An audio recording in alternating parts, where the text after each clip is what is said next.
Okay, I have in front of me the Arturia MiniBrute and the Arturia MicroBrute. I want to talk about what happens when you take this amazing $500 or so synthesizer and combine it with this super amazing $300 or so synthesizer. I'm not even going to be able to scratch the surface barely at all of what you could pull off with these two synthesizers. By combining these two synthesizers, you have a synthesizer that blows away most analog synthesizers on the market, and for $800. The capabilities that are provided by this are just astounding. And it's hard to even chart, for me to even think of all the incredible things that you could accomplish with this particular combination of synthesizer. First, you basically have layering. I have the MiniBrute, the MIDI out from the MiniBrute going into the MIDI in on the MicroBrute.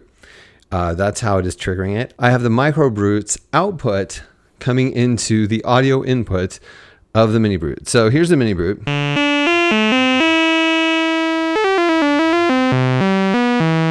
I have basically just a sawtooth going on here. And then the audio in then becomes your MicroBrute.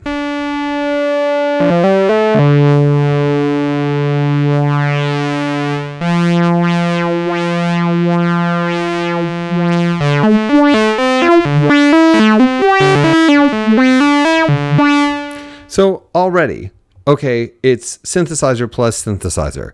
All of the functionality of the MiniBrute plus all the functionality of the MicroBrute. The MicroBrute is now going into the MiniBrute. So any changes we make on the MicroBrute, we'll be able to hear through the MiniBrute.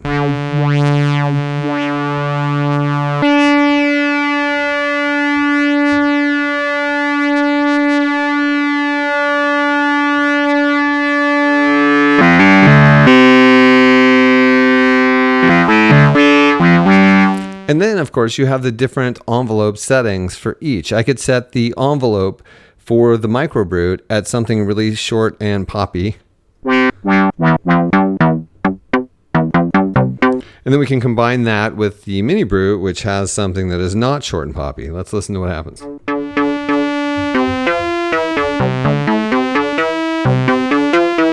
So you can create attack transients with one and then shape the overall sound with the other. And remember that because the audio is coming out of the MicroBrute and going into the audio in, the MicroBrute is also being fed through the filter and the envelope and the amp of the MiniBrute. So you can further shape those sounds. And then when you start thinking about what happens with the brute factor, because the brute factor is basically an output. It's basically a feedback loop in the synthesizer where it's fed back into itself. And as that happens, it causes changes in the sound. So if we turn the brute factor on say, the MicroBrute,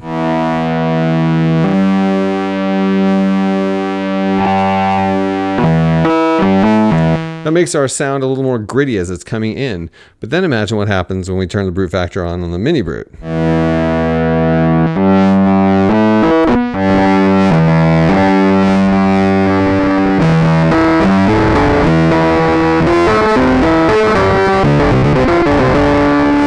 We get a really unpredictable combination of sounds. And, as we add various factors over here in the MicroBrute,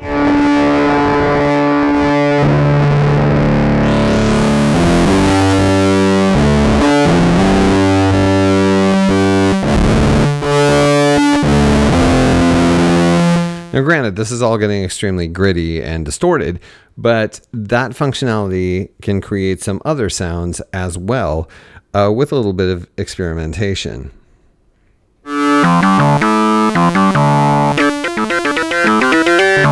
But basically you have this two oscillator, and not just two oscillator, because these just aren't normal oscillators. These are super powerful oscillators. So now you have two of them, and you have the ability to create an incredible diversity of timbre.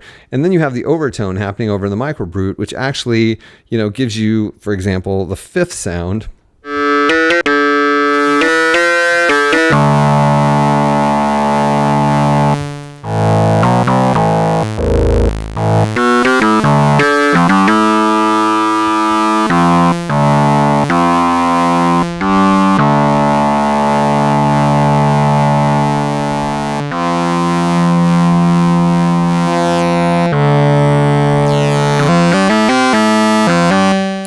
So you have the ability, as I've said, to layer all of the different waveforms together, starting with something as basic as, say, having the square wave and the sawtooth wave.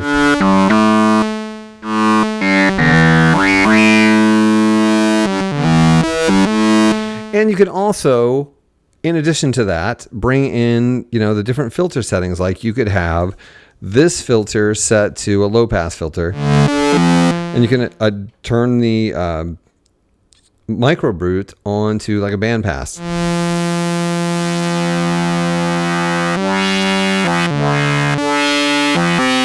So you have two different filter types. This right now is kind of reminding me of, like, for example, the vintage Yamaha CS15, where you have two different filters that you can set to two different filter types like this. So you can have like two really diverse sounds going on at the same time to combine into one sound. And I could go on and on showing you how you could like have different combinations, but pretty much anything you can do on one, imagine doing something different on the other, and imagine what kind of sounds you could create that would change over time with two different synthesizers that work as one and that have similar functionality and sound. Another thing, and maybe one of the most important things I want to show to you, is there are various settings that you can access on both of these synthesizers through the connective software. Basically, this software allows you to make adjustments to a few bits of functionality that exist within these synthesizers. The thing that I care most about is you have the ability to adjust note priority. Right now, this MiniBrute, and this is going to be cool, this MiniBrute is set to low note priority. That means that the lowest note supersedes any other note that's playing. Here's a C. I play the D and nothing happens. I play the B flat and watch what happens. The lowest note is going to play. So that's note priority. So then what happens if, while this MiniBrute is triggering this MicroBrute, the MicroBrute's note priority is set to high note priority?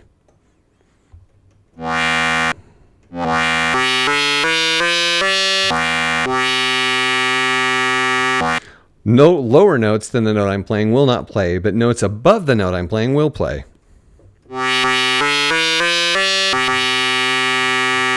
So what do you think happens when you play two notes at a time? On this, it plays the high note. On this, it plays the low note. So then what happens when we combine these together? I'm hoping you either know this or are guessing. Duophony happens. This is a duophonic arrangement. Now you can play two notes at a time.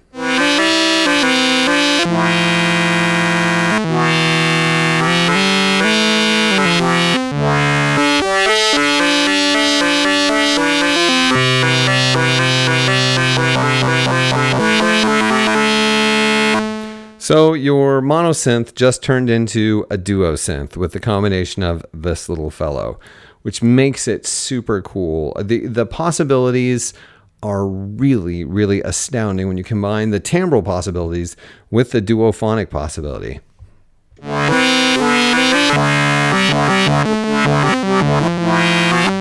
We even have the overtone going, so you're hearing more notes than...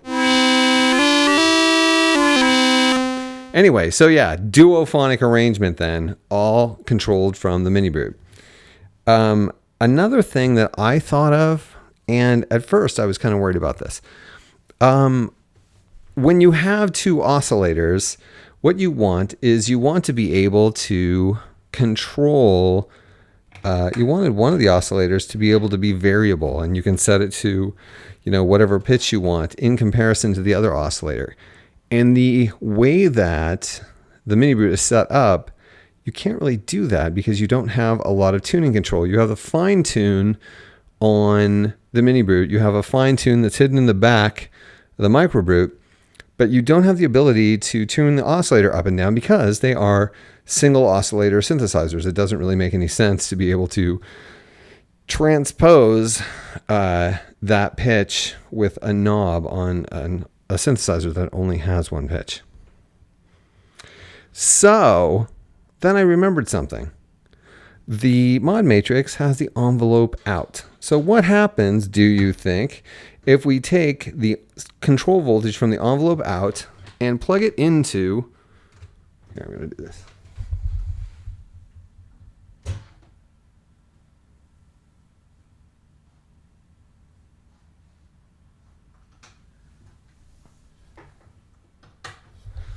Plug it into the pitch input on the MiniBrute. Let's listen. Yeah, we hear the pitch of the MiniBrute being affected by the envelope of the MicroBrute. So what we do is we switch the VCA to gate, so the envelope is no longer controlling the VCA in the MicroBrute. Then the envelope is controlling our pitch shape, and we can have fun with that if we wanted to.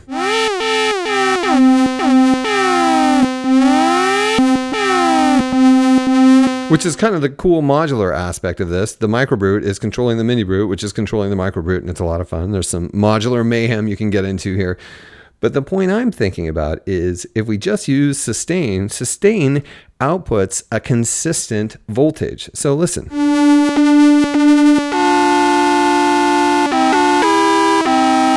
We can adjust the pitch of the oscillator on the MiniBrute with the sustain output from the MicroBrute's envelope.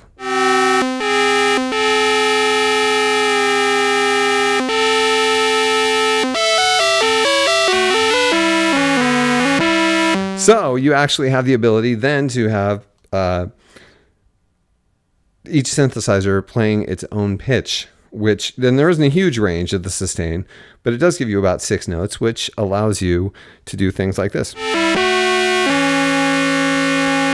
And of course, right now, it's kind of out of tune, but you can tune it using the either the pitch control of the MicroBrute or the pitch control of the MiniBrute. But that's a cool thing you can do. In addition to that, you can also generate detune by simply using the pitch control on the back of the MicroBrute. The MicroBrute has this button that you press and it pops out into a knob, which is super cool. And you can adjust the pitch. It's like a fine tune. So you could do this.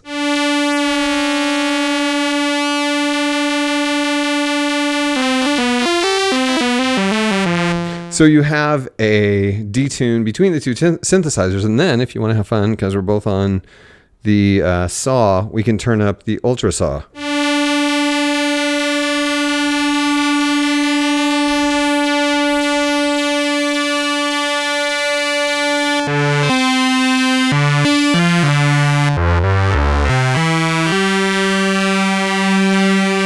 So you can get a very like chorusy saw sound.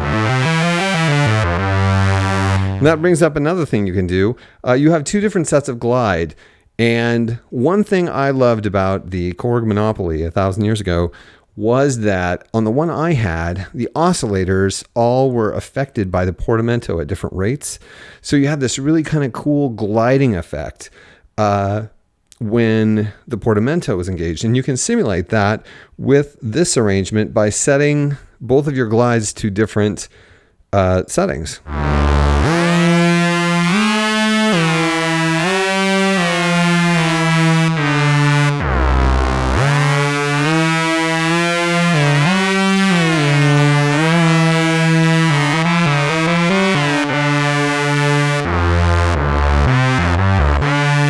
You can also do that in a third way by directing your envelope to the pitch of the MicroBrute and creating a different pitch attack transient. So it really goes crazy. So that is another thing you can do.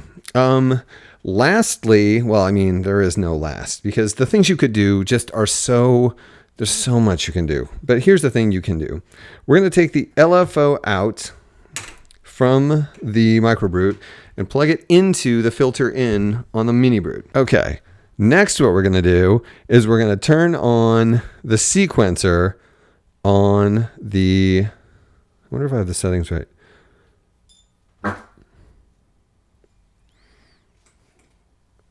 Turn on the sequencer on the MicroBrute.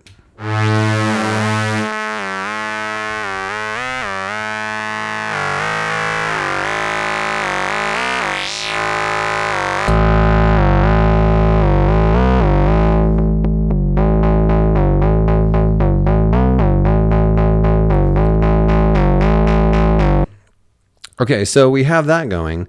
Let's bring in the MiniBrute.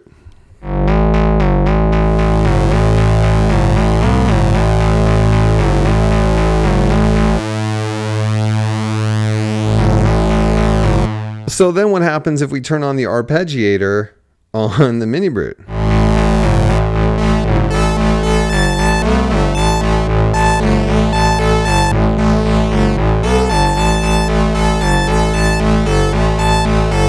You have two different sort of programmed things and programmable things happening at once.